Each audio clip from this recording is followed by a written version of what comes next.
اس رات کی فضیلتوں میں یہ جو کہا جاتا ہے کہ اس میں تقدیریں لکھی جاتی ہیں، تقدیریں بدلی جاتی ہیں، اہم امور طے پاتے ہیں، تو یہ درست ہے، روایات میں ہے؟ اور دیگر کیا فضائل ہیں اس کے؟ بسم اللہ الرحمن الرحیم۔ سب سے پہلی بات تو یہ عظیم الشان راتیں انسانوں کو عطا کیوں کی گئی ہیں؟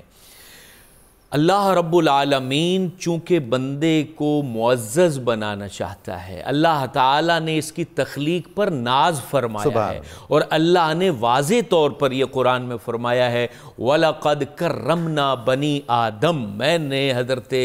آدم کی اولاد کو بڑی عزتوں سے نوازا ہے۔ تو اللہ رب العالمین نے یہ عظیم الشان راتیں اسی لیے عطا کی ہیں کہ بندہ معزز بن جائے، بندہ اللہ کے حضور جھک جائے۔ اسی لیے تو اس رات کو بہت سارے ناموں سے یاد کیا گیا ہے، لیلۃ البرکہ، لیلۃ الرحمہ، لیلۃ المغفرہ، لیلۃ القسمہ، یہ تمام نام اس کو امام غزالی نے لکھے احادیث میں، اور دیگر بزرگان دین کے اقوال میں اس کا ذکر ہے کہ اس رات کے اندر بالخصوص اللہ تبارک و تعالیٰ چونکہ یہ قرآن میں واضح طور پہ فرما چکا ہے کہ اے انسان میں تو تمہیں عذاب نہیں دینا چاہتا، تو اپنے عمل سے خود عذاب میں گرفتار ہوتا ہے، تو یہ راتیں عطا کی گئی، بہانے کے طور پر عطا کی گئی، کسی بہانے سے حضور کا امتی بخش دیا جائے، کسی بہانے سے اس کی مصیبت کو دور کیا جائے، کوئی لمحہ ایسا یہ پا جائے جس میں اللہ رب العالمین کی رحمت کے باب اس کے اوپر کھل جائے، کبھی تو اس کی آنکھ ایک آنسو بہا دے کہ وہ آنسو اس کے لیے جہنم میں رکاوٹ بنا دیا جائے، کبھی تو اس کے سینے سے ایسی ٹھنڈی آہ نکل جائے کہ اس آہ کی بدولت اس پر جہنم کی گرمی کو حرام کر دیا جائے، کبھی تو یہ حسرت میں بولے، کبھی تو یہ صدا دے، کبھی تو اللہ رب العالمین کے ناموں کو پکارے،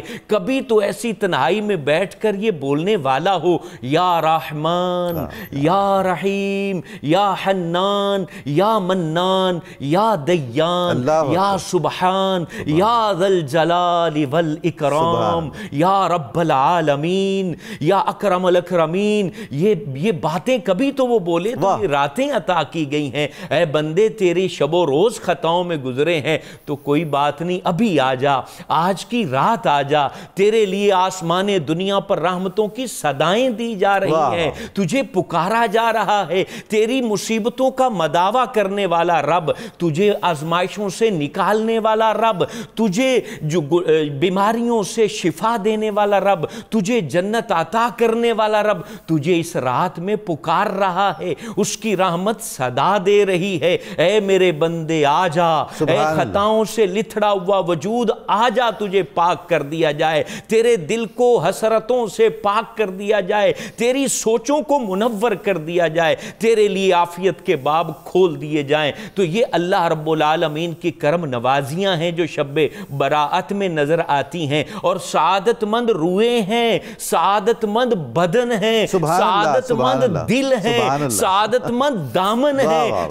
سعادت مند زبانیں ہیں جو اس رات میں آ جاتی ہیں اور رب کو پکارتی ہیں، نفس امارہ کو جو ہے نا وہ ایک پیٹ پیچھے پھینک کے آ جاتے ہیں اور اپنے نفس کو مطمئنہ بنا کے آ جاتے ہیں۔ اور پھر دوسری بڑی وجہ جو اس رات کو جو ہے نا وہ عظیم الشان قبلہ بناتی ہیں، کیونکہ اس رات کو حضور نے پسند فرمایا ہے، تو جس کو حضور نے پسند فرما لیا ہو، جس میں حضور تاجدار کائنات نے سجدہ ریزی کر دی ہو، جس میں حضور فخر عالم کی زبان پر جو ہے اللہ رب العالمین کی حمد جاری ہوئی ہو، اور حضور فخر عالم کی آنکھوں سے آنسو جاری ہوئے ہوں، جس میں حضور نے اپنی امت کے لیے بخشش مانگی ہو، تو وہ رات کیوں نہ عظیم الشان رات ہو۔ اور تیسری بڑی وجہ قبلہ یہ ہے کہ اس رات کو جو عظیم الشان بنایا گیا ہے، کیونکہ رب نے ہمارے اندر نفس امارہ رکھا ہے، ایسی قوت رکھی ہے جو بندے کو شر کی طرف کھینچتی ہے، تو یہ راتیں ہیں جو بندے کو مدد فراہم کرتی ہیں کہ آجا خیر کی طرف آجا